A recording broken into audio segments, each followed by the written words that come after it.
Good morning everyone and welcome back to GK today. Start करते नवंबर की current affair.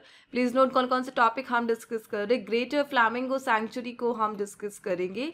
Climate risk index में India की ranking को डिस्कस करेंगे। नेशनल इंडोर एथलेटिक्स चैंपियनशिप को डिस्कस करेंगे। होस्टिंग राइट किसे मिले हैं। International coordinating council man and the biosphere programme. Samrat Rana को डिस्कस करेंगे। रिसेंटली स्पोर्ट्स के कारण ये न्यूज़ में आए।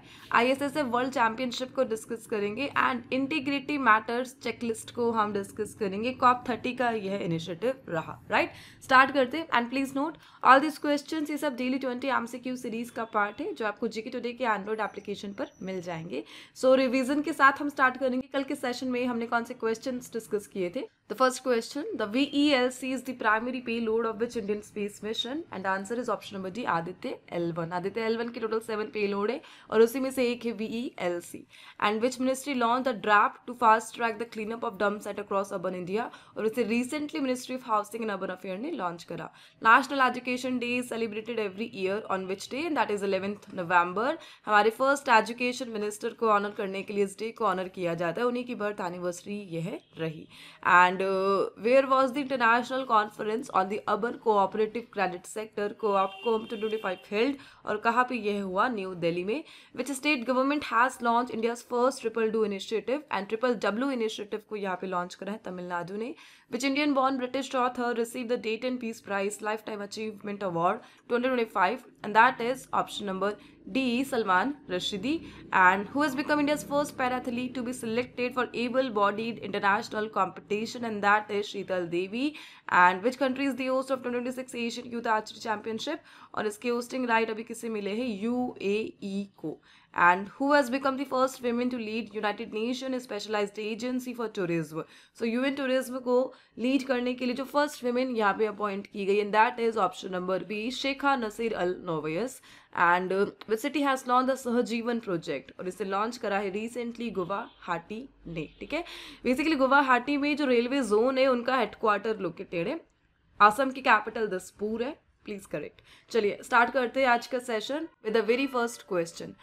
Who won the 2025 Booker prize? So 2025 का जो बुकर प्राइज है वो किसने जीता है इस बार?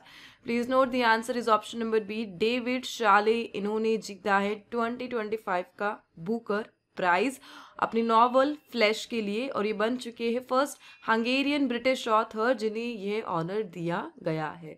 सो हम यहाँ पर डिस्कस करेंगे बुकर प्राइज, कब इसे स्टार्ट किया गया, पहले इसे किस नाम से जाना जाता था, और जो फॉर्मर विनर्स है बुकर प्राइज के जो इम्पोर्टेंट है, just like first women, the youngest first one, और 2024 का बुकर प्राइज किसने जीता था। सो बुकर प्राइज को ओरिजिनली 1969 में यूके में स्टार्ट किया जाता है।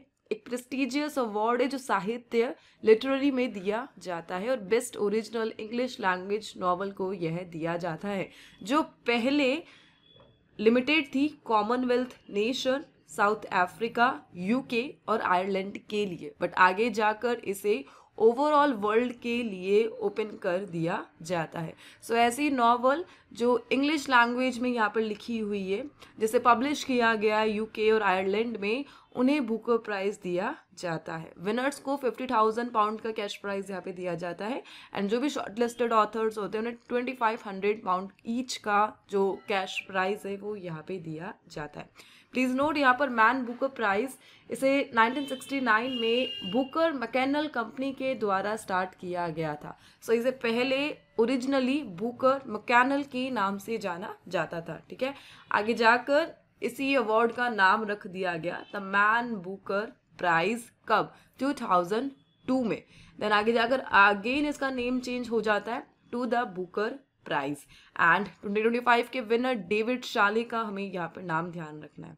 अच्छा, 2024 का किसने जीता था वह भी इंपॉर्टेंट है, that is Samantha Harvey. So British author है सैमंथा हार्वी, और इन्होंने बुकर प्राइज 2024 को जीता था अपनी किस नॉवल के लिए, ऑर्बिटल के लिए इन्हें यहाँ पर यह मिला। इसके अलावा जो फर्स्ट बुकर प्राइज है वो 1969 में दिया गया था, बिकॉज 1969 में ही बुकर प्राइज को स्टार्ट किया गया था। और किसे दिया गया था, सो उनका वर्क था समथिंग टू आंसर फॉर। इस वर्क के लिए और पीएच न्यूबी को यह दिया गया था। सो इनका नाम हमें ध्यान रखना है, PH Newby the first Booker prize winner. इसके अलावा सबसे यंगेस्ट ऑथर का भी नाम हमें ध्यान रखना है जिसे बुकर प्राइज यहाँ पर मिल चुका है 2013 में 28 की एज में, and that is Eleanor Catton for the Luminaries. So Luminaries के लिए इन्हें यहाँ पर बुकर प्राइज दिया गया था। सो ओवरऑल हमने कुछ 4 नेम्स यहाँ पे डिस्कस करे। 2025 का बुकर प्राइज डेविड को, 2024 का जो बुकर प्राइज था वो किसको गया था, सैमंथा हार्वी को। फर्स्ट बुकर प्राइज किसको मिला, पीएच न्यूबी को, एंड जो सबसे यंगेस्ट है द एलिनर कार्टून, इन्हें यहाँ पे दिया गया। That's all. सो यह बुकर प्राइज की जो मोस्ट इंपॉर्टेंट न्यूज़ है, इसको आपको ध्यान रखना है। आगे बढ़ेंगे हम कुछ रीसेंट अवार्ड एंड जो भी प्राइजेस है न्यूज़ में रहे उनके बारे में डिस्कशन करेंगे। The question, who won the Gold Mercury Award 2025 for Peace and Stability? So 14th Dalai Lama ji को यह दिया गया था, and that is Tenzin Gyatso. And the Sakharov prize कौन सा ऑर्गेनाइजेशन देता है, यूरोपियन यूनियन यह देता है। Who has been posthumously selected for the विज्ञान रत्न पुरस्कार, और यह दिया गया जयंत विष्णु नार्लिकर जी को फिजिक्स में। And which gram panchayat won the gold medal in digital governance category under the NEEG, और यह दिया गया रोहिणी ग्राम पंचायत जो कि महाराष्ट्र से। 58 ज्ञानपीठ और Jnanpith award recipient Gulzar and Jagat Guru Rambhadracharya ji यहाँ पर रहे। Who has been appointed as the next secretary of the रॉ, and that is Parag Jain को यहाँ पे the next secretary of the रॉ अपॉइंट किया गया। NGA किसके तहत काम करता है, मिनिस्ट्री ऑफ माइंड के तहत काम करता है। ठीक है, चलिए आगे बढ़ेंगे हम। The next question here, question, the greater flamingo sanctuary is located in which state? Greater flamingo sanctuary को हम डिस्कस कर रहे हैं, भारत के किस राज्य में यह लोकेटेड है? आंसर है कि तमिलनाडु में यह लोकेटेड है। सो रिसेंटली NIWE इन लोगों ने एक प्रोजेक्ट का प्रपोजल रखा है, बट उसके कारण जो ग्रेटर फ्लामिंगो सेंचुरी है उसके सराउंडिंग एरिया में नेगेटिव इम्पैक्ट पड़ेंगे। दैट्स वाई इस प्रोजेक्ट को रजिस्टर किया जा रहा है। NIWE कौन है, national institute of wind energy है। इनका प्रोजेक्ट है 50 मेगावाट का विंड फार्म, लेकिन ग्रेटर फ्लामिंगो सेंचुरी पर negative impact, and that's why ये आ गया न्यूज़ में। सो GFS प्लीज नोट, तो जो gulf of Mannar biosphere reserve है उसका यह पार्ट है, तमिलनाडु के धनुषकोडी में यह लोकेटेड है, और ग्रेटर फ्लामिंगो का इंडिया में वन ऑफ द इनहैबिटेट यह है। इसके अलावा जो ग्रेटर फ्लामिंगो है वो अफ्रीका, एशिया, सदर्न यूरोप में आपको देखने को मिलेंगे। Overall the discussion point here, greater flamingo किसका पार्ट है, that is the gulf of Mannar. So gulf of Mannar के बारे में हम जानेंगे, जो इंडिया का इवन साउथ और साउथ ईस्ट एशिया का फर्स्ट मरीन बायोस्फीयर रिजर्व है, and that's why gulf of Mannar काफी इंपॉर्टेंट है। एग्जाम में एक बार क्वेश्चन पूछा गया था कि गल्फ ऑफ मन्नार तमिलनाडु के किस डायरेक्शन में लोकेटेड है। सो तमिलनाडु के ईस्ट में लोकेटेड है द गल्फ ऑफ मन्नार, और इंडिया के पास ओनली यहाँ पर 4 कोरल रीफ एरिया है, and gulf of Mannar one of them. इसके अलावा कौन कौन सा है, गल्फ ऑफ कच्छ है, कहाँ पर है, गुजरात में है। लक्षद्वीप है, island basically, and Andaman and Nicobar, and the last one is gulf of Mannar. So ये हमारे कोरल रीफ और गल्फ ऑफ मन्नार इंडिया का और साउथ ईस्ट एशिया का पहला मरीन बायोस्फीयर रिजर्व यहाँ पर हो चुका है।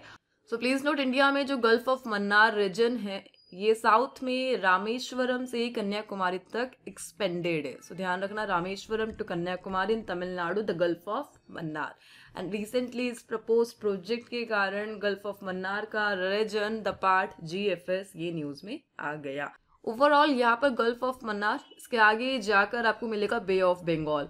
सो gulf of Mannar and bay of Bengal को सेपरेट करने वाली स्ट्रेट का नाम बता दीजिए, and that is the Palk strait. So इसका नाम भी ध्यान रखना है, पाक स्ट्रेट। यह क्या काम करती है, 2 वाटर बॉडीज को सेपरेट करती है, and they are gulf of Mannar and the bay of Bengal. ठीक है, कहाँ पर लोकेटेड है, साउथ ईस्टर्न इंडिया में लोकेटेड है। श्रीलंका और इंडिया को सेपरेट करने के लिए एग्जैक्टली आप बोल सकते हो बे ऑफ बंगाल को ये कनेक्ट कर रहा है गल्फ ऑफ मन्नार से, और सेपरेट भी यहाँ पे यह कर रहा है। That's all. चलिए आगे बढ़ेंगे। The next question, what is the rank of India in the climate risk index 2026? Climate risk index India की रैंकिंग को हम डिस्कस कर रहे हैं। सो COP30 के दौरान क्लाइमेट रिस्क इंडेक्स को यहाँ पे लॉन्च किया गया। किसने लॉन्च करा, जर्मन की एक यहाँ पे institute that is German watch. So German watch यहाँ पे क्लाइमेट रिस्क इंडेक्स को एनुअली यहाँ पर पब्लिश करता है. एंड इंडिया को इन लोगों ने 9th रैंक यहाँ पे दिया है just because of extreme weather impact as reported by the German watch at COP30 in Brazil. So यहाँ पे 1995 से 2024 तक का डेटा हाईलाइटेड है. इंडिया ने सम 430 एक्सट्रीम वेदर इवेंट्स को एक्सपीरियंस करा है, जिसके कारण 80,000 डेथ रिकॉर्ड की गई, 1.3 बिलियन पीपल अफेक्ट हुए हैं और $170 बिलियन का जो हमें नुकसान हुआ है मैनेजमेंट के लिए एक्सट्रीम वेदर, वो यहाँ पर रिकॉर्ड किया गया. ओवरऑल यहाँ पर CRI इंडेक्स कौन इसे पब्लिश करता है उनके बारे में हमें ध्यान रखना. German watch. जर्मन वॉच कहाँ का बेस्ड है? जर्मनी बेस्ड इंस्टीट्यूट है, यह ऑर्गेनाइजेशन है. और यहाँ पर इस इंडेक्स के साथ हमारे कुछ पुराने साइक्लोन न्यूज़ में आ गए, just like Amphan, Fani and हदोद. Amphan ये 2020 में आया था, फानी 2019 में आया था एंड हदोद 2014 में यहाँ पे आया था. आगे बढ़ेंगे. The next question, which city is the host of national indoor athletics championship in January 2026. So India का first ever national indoor athletics championship है एंड इसे भुवनेश्वर उड़ीसा होस्ट करता नजर आएगा. कलिंगा स्टेडियम में होस्ट किया जाएगा जनवरी 2026 में, and that's why important. And ये जो इवेंट है athletics federation of India 2026 calendar का पार्ट है, जिसमें 40 कॉम्पिटिशन को यहाँ पे फीचर किया जाएगा. सो इंडोर इवेंट्स को यहाँ पे शो किया जाएगा. एंड यहाँ पे हमारी बिडिंग चल रही है 2028 एशियन इंडोर चैम्पियनशिप के लिए. ओवरऑल कलिंगा स्टेडियम को ध्यान रखना है, कहाँ पर है? भुवनेश्वर उड़ीसा में यह है लोकेटेड है. आगे बढ़ेंगे. कुछ other sports related stadium and information को यहाँ पे रिवाइज करेंगे. Rohan Bopanna, who recently announced his retirement, is associated with sports. Tennis से ये एसोसिएटेड है. सैमुअल उमतिती रिटायरमेंट फुटबॉल से. Veer Savarkar sports complex, largest sports complex Ahmedabad Gujarat में. अमित मिश्रा रिटायरमेंट क्रिकेट से एसोसिएटेड है. Bhogeswar Baruah national sports award यहाँ पे स्टार्ट कराया असम ने. नेशनल स्पोर्ट्स डे 2025 और वन ऑफ द कैंपेन की थीम रही थी 1 घंटा खेल के मैदान में. एंड इसी के अलावा Cheteshwar Pujara, who recently announced his retirement, यह किस गेम से यहाँ पर एसोसिएटेड है? The game is cricket. Cricket से यह यहाँ पर एसोसिएटेड है. The next one, which country has been elected to the International Coordinating Council of the UNESCO's Man and the Biosphere Program for 25-29? So UNESCO का एक prestigious programme है यहाँ पर MAB प्रोग्राम. MAB प्रोग्राम के द्वारा ही UNESCO biosphere reserve का status यहाँ पे कंट्रीज को देता है.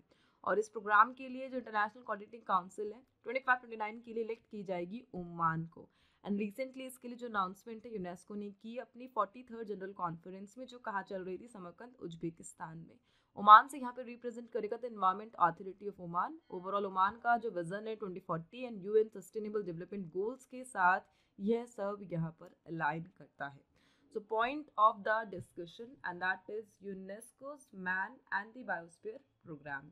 एग्जाम में जो क्वेश्चंस आए थे इसके लिए, इसे कब स्टार्ट किया गया था, इंडिया में कब आया था ये प्रोग्राम, करता क्या है, इनका मेन गोल क्या है. सो इनका मेन गोल यहाँ पर बायोस्फीयर रिजर्व का जो डेजिग्नेशन है वो प्रोवाइड करना है.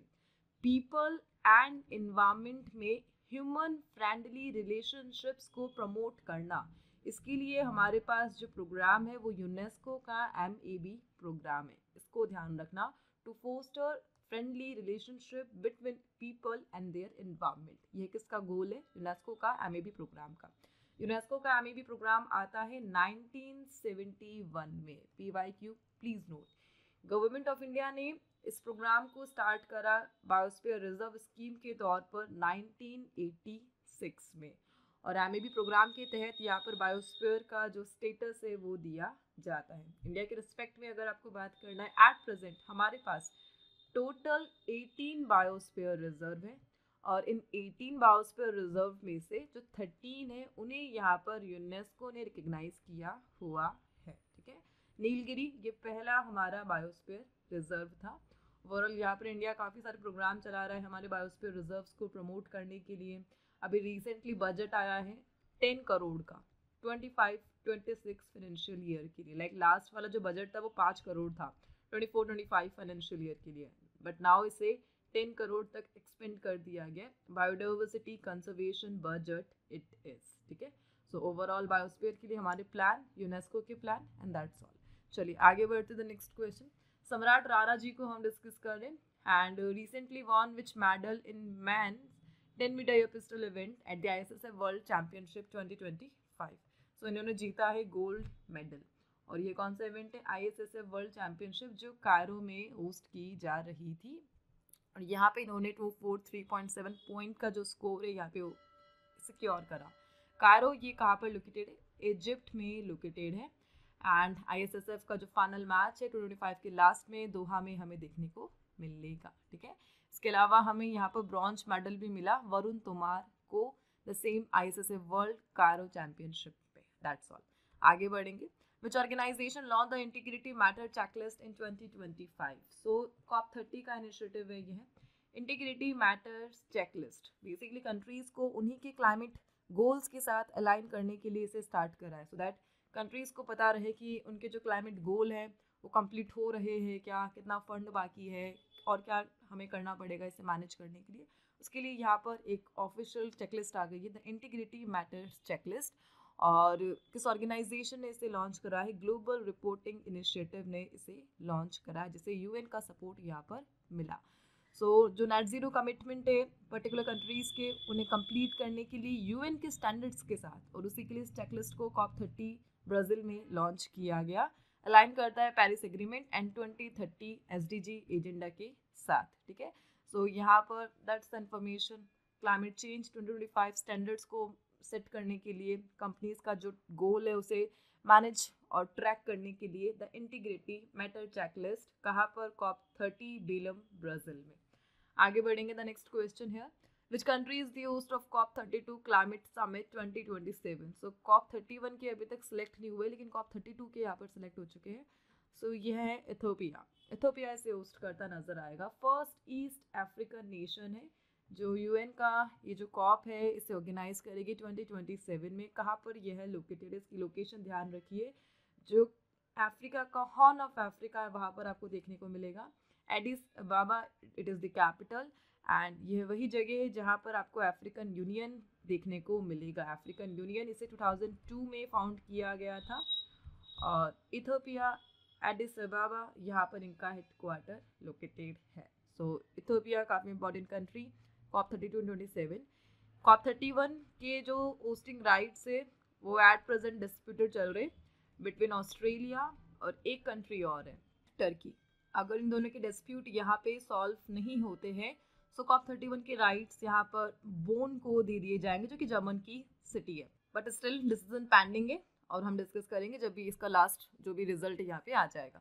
हैनीमेडू international airport was inaugurated in which country? So recently यहाँ पर इंडिया की हेल्प से इसका इनोग्रेशन मालदीव्स में देखने को मिला।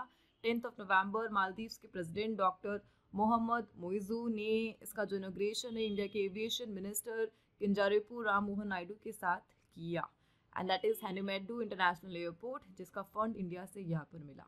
प्रेसिडेंट मोइजू ने इस एयरपोर्ट को कहा gateway to prosperity, tourism, fisheries, agriculture and regional growth को इन्हांस करने के लिए यहाँ पर यह गोल हमें देखने को मिले।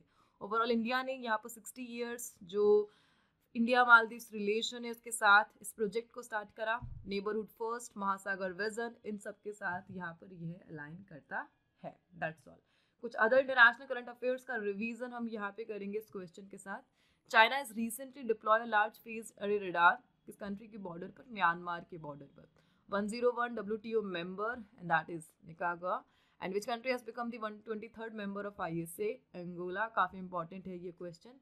FATF का primary objective money laundering and terror financing को रोकना। इंडिया एंड डेनमार्क का इनिशिएटिव बायलैटरल टाइज को बूस्ट करने के लिए Indo Danish business council. The Maputo protocol किस ऑर्गेनाइजेशन ने यहाँ पे दिया? African union. 2002 में इसे फाउंड किया गया था। अभी हमने डिस्कस किया कहाँ पर इसका headquarter? Ethiopia Addis Ababa. Which country has officially become the 26th country to eliminate trachoma and that is Fiji. That's all. चलिए आगे बढ़ते। The next question and the last one, lake Turkana and कहाँ पर यह located है? New नहीं है ये क्वेश्चन, काफ़ी टाइम हमने इसे स्टैटिक पार्ट में डिस्कस करा है, एंड ये लोकेटेड है केन्या में। सो रिसेंटली यहाँ पर ईस्ट अफ्रीका क्लाइमेट जो प्रॉब्लम्स है वो यहाँ पर देख रही है। लेक तुर्काना का जो वाटर लेवल है लो हो रहा है and causing earthquake and volcanic activity, and that's why ये न्यूज़ में रहा। लेक तुर्काना को लेक रुडोल्फ के नाम से जाना जाता था। नॉर्थ केन्या एंड इथियोपिया के पार्ट्स में यह एक्सपेंडेड है और ईस्टर्न रिफ्ट वैली का यह पार्ट है, इसे ध्यान रखेंगे। लेक तुर्काना किसका पार्ट है? ईस्टर्न रिफ्ट वैली का। और लेक लॉजिपी है यहाँ पर, उससे यह डिवाइडेड है वॉल्केनिक बैरियर्स के through. Overall east rift valley यह कहाँ पर, किस साइड फैली हुई है, इसके बारे में हम जानेंगे। कौन कौन सी कंट्रीज में ये काउंट होती है? इथोपिया में, केन्या में एंड तंजानिया, इन 3 नेशन में यहाँ पर ईस्टर्न रिफ्ट वैली एक्सपेंडेड है, जहाँ पर वोल्केनो और जो भी जियोथर्मल एक्टिविटीज़ है वो सब आपको देखने को मिलेगी। ओवरऑल लेक तुर्काना, लेक नेट्रोन, यह सब यहाँ पर मेजरली जो मेन ज्योग्राफिक लोकेशन है वो यहाँ पर लोकेटेड है। That's all. सो आज इस सेशन को हम इस क्वेश्चन के साथ यहाँ पे एंड करेंगे। लेक तुर्काना को वर्ल्ड हेरिटेज साइट का भी यहाँ पर स्टेटस दिया जा चुका है, उसे भी ध्यान रख लेना, 1997 में इसे मिल रहा था। एंड आज के जो क्विज के क्वेश्चन से आप लोगों के लिए लेक टॉपिक को मैंने यहाँ पे सिलेक्ट करा है, इसी के आंसर आपको कमेंट बॉक्स में प्रोवाइड करने। एंड हम मिलते हैं नेक्स्ट क्वेश्चन के साथ। Till then please to revision. More information के लिए आप डिस्क्रिप्शन बॉक्स को यहाँ पे रीड कर सकते हो, कंप्लीट इन्फॉर्मेशन उसमें गिवन है। सेशन अच्छा लगा है तो प्लीज़ उसे शेयर एंड लाइक ज़रूर कर दीजिएगा। एंड मिलते हैं हम नेक्स्ट सेशन के साथ। Thank you for watching.